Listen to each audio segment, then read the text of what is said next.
Alright then gang, in this final lesson of the series, we're going to be taking a look at how we can delegate coding tasks to the cloud, whereby Copilot can work remotely on that task on a new branch and even open up a PR for whatever new feature or fix it's working on. Now, you might think that at first that sounds a little bit pointless. I mean, why not just have it work locally as we have been doing instead throughout the series? But there are a couple of reasons I like delegating to cloud agents, and those are that one, if I'm working locally on a feature and I come across a unrelated bug, I can delegate a new task to the cloud to fix that bug while I carry on working locally with whatever feature I'm fleshing out. And two, I can also have multiple different tasks all running simultaneously on the cloud while I'm still working locally, so it just speeds up the whole development process a lot when you've got a lot of different small independent tasks to complete. So then, how do we delegate tasks? Well, it's pretty simple. We just need to use the delegate command followed by a prompt to describe the task that we want the cloud agent to work on. So for example, I could say something like, can you make some reusable UI components for this app and base their designs on the current site design? Do not use the components anywhere yet. Then I can just hit enter.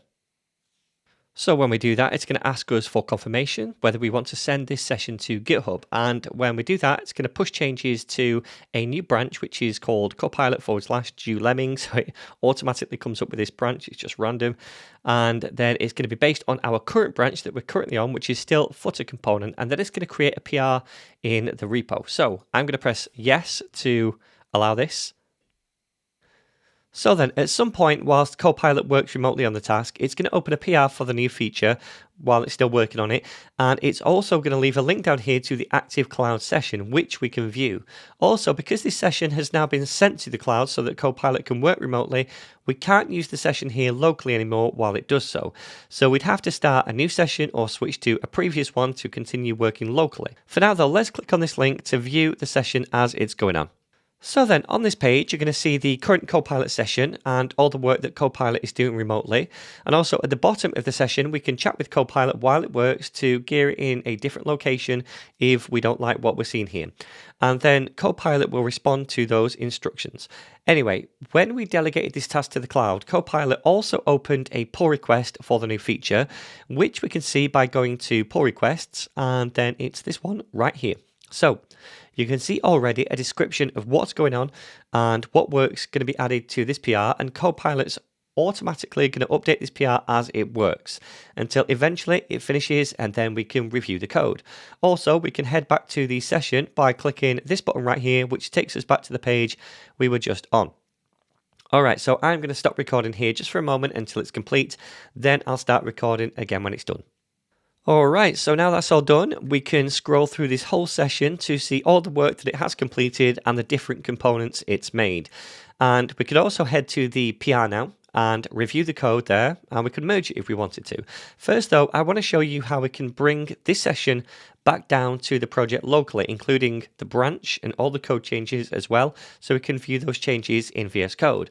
So all we need to do is head right to the top of the session, and we'll see an Open in VS Code button. Now, if we click on the little arrow next to this, we're going to get a Copilot CLI command that we can copy, and then we just need to paste that into the terminal in VS Code. And when we do that, it's going to bring down this session and also ask us if we want to bring down the branch too with all the code changes.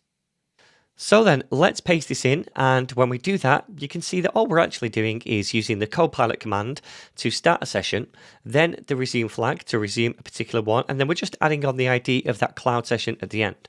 So if we hit enter now, then just after a couple of moments, we're going to get a choice. We can either just pull down the session and not the code, and then any follow-up prompts that we issue to Copilot, they're going to work on in the cloud then. Or we can pull down the branch with all of the code changes and continue locally with the session instead. So you can key through these options and select whichever one you want. I want to bring down all the code locally, so I'll select that local option. And when we do that, it's just going to take a couple of seconds, but then it drops us into the session locally. Also, if you look down here, you can see we've been switched to the branch it was working on remotely. And if we take a look at the files, we should see some new UI components as well. Awesome. So again, You could review all of this code locally now if you wanted to, or even preview the changes in a browser by spinning up the dev server. You can even make changes to the branch and push those back up, and then when you're happy, you can head back to the PR in GitHub and merge the branch into main. So then, that's about it for delegating tasks to the cloud, and like I said before, I find this really useful when I spot a bug or I need Copilot to work on some independent components or even flesh out a feature which doesn't clash with the work I'm doing locally. And that, my friends, is the end of the series as well. Hopefully you've enjoyed it and you've enjoyed using the Copilot CLI 2. I actually really like using it now almost as much as Claude Code, and I feel like there's a few advantages it has over Claude Code in some areas too, like its more seamless interaction with GitHub and to some extent VS Code as well.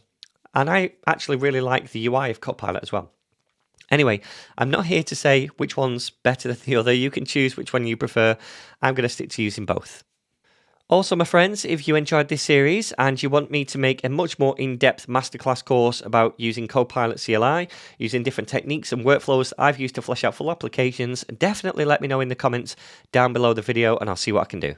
So then, my friends, I really hope you enjoyed this series and you learned something along the way. If you did, please don't forget to share, subscribe and like. That really means a lot. And if you want to access all of my YouTube courses without adverts, also get access to premium courses and early access courses as well, you can do at NetNinja.dev. You can sign up for NetNinja Pro, which is just $9 a month and also half price for the first month with this promo code right here. And for that, like I said, you get access to every course without adverts, without YouTube adverts. You also get access to exclusive courses not found anywhere else. You get access to my premium courses on Udemy and also early access to all of my YouTube courses as well. So the link to this page to sign up is going to be down below. Again, I really hope you enjoyed this series and I'm going to see you in the very next one.